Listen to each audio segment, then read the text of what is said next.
जय श्री राधे। पूज्य श्री सद्गुरुदेव भगवान के चरणों में प्रणाम। भगवद स्मरण का स्वरूप। पूज्य श्री भाई जी कहते हैं, श्री बाबूलाल जी केडिया ने प्रश्न किया भाई जी से, मैं हर समय हरि स्मरण करने की चेष्टा करता हूँ, इसका स्वरूप क्या होना चाहिए? मन से स्मरण हो या मुख से बोलकर? कृपया स्मरण का स्वरूप समझाएं। इस पर श्री भाई जी ने कहा, स्मरण कहते हैं याद को। विस्मृति जो है यह मन की वृत्ति है। स्मरण मन से ही होता है और वाणी अनुसरण करती है।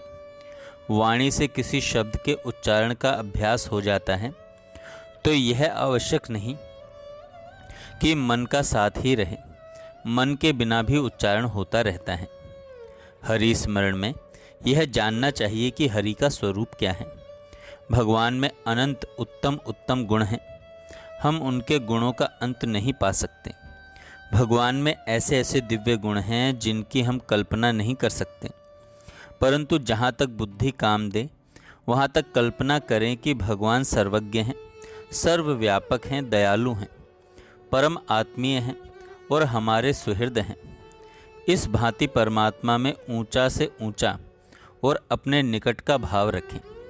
भगवान कहे हैं कि तीन बातें हरि में हैं। भगवान कहे हैं कि तीन बातें हरि में हैं।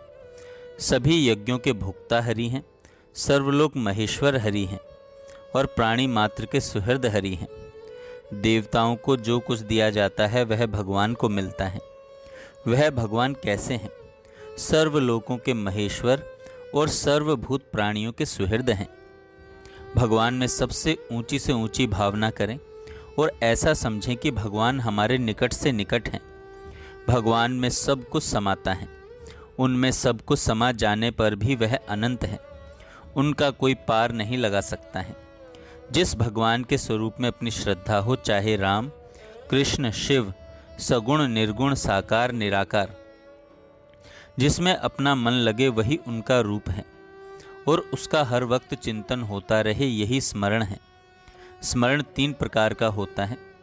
एक तो जिसका तार न टूटे, दूसरे प्रेम भाव से और तीसरे विशुद्ध निष्काम भाव रखकर। इन्हें ध्यान में रखना चाहिए। इसमें भगवान ने निष्काम भाव से चिंतन करने को बड़ा महत्व दिया है। वे कहते हैं गीता जी में, अनन्य चेताः सत्तम यो माम स्मृति नित्यशः तस्या अहम सुलभ पार्थ नित्य युक्तस्य योगिनः। जो अनन्य चेता पुरुष नित्य मेरा चिंतन करता है, उसे नित्य और निरंतर स्मरण करने वाले, उस नित्य और निरंतर स्मरण करने वाले के लिए मैं सुलभ हूँ। भगवान इस स्मरण पर बड़ा जोर देते हैं। कहते हैं, तस्मात् सर्वेषु कालेषु माम अनुस्मर युद्ध च। हे अर्जुन, तू सर्व काल में मेरा स्मरण करते हुए युद्ध कर, निस्संदेह वह मेरे को ही प्राप्त होगा। यदि हमारी वृत्ति भगवान में लगी तो भगवान निश्चय ही प्राप्त होंगे। अगर हमारा मन गंदी जगह में है और शरीर मंदिर में है तो यह ठीक नहीं, क्योंकि जहाँ मन है वहीं शरीर है। इसके विपरीत बुरे स्थान में रहते हुए भी जिसका चित्त भगवत चरणों में है वह श्रेष्ठ है। नारद जी कहते हैं कि भगवान का चिंतन बिना रुके तैल धारावत निरंतर होते रहना चाहिए। जिस स्मरण में प्रेम भाव होता है वहाँ निष्काम प्रेम है ही, और जो स्मरण प्रेम से होता है उसमें छूटने की गुंजाइश ही नहीं है। अतएव स्मरण प्रेम पूर्वक होना चाहिए। अतएव स्मरण प्रेम पूर्वक होना चाहिए।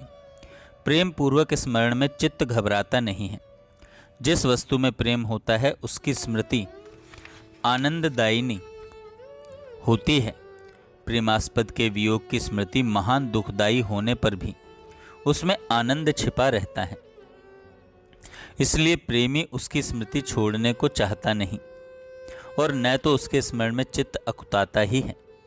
अपनी परीक्षा करनी चाहिए कि हमारा स्मरण कैसा है।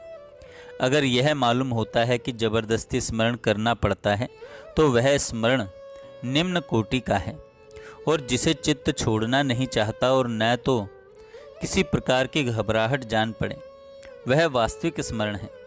इसलिए स्मरण प्रेम से करना चाहिए। नारद भक्ति सूत्र में कहते हैं कि प्रेम से स्मरण करने वाले को अपना अनुभव करा देते हैं। गंगा की अविच्छिन्न रूप से प्रवाहित धारा की तरह जिसके चित्त की धारा भगवान की ओर प्रवाहित होती रहती है, वही भक्त है। इस प्रकार की वृत्ति और स्मरण का होना ही भक्ति है।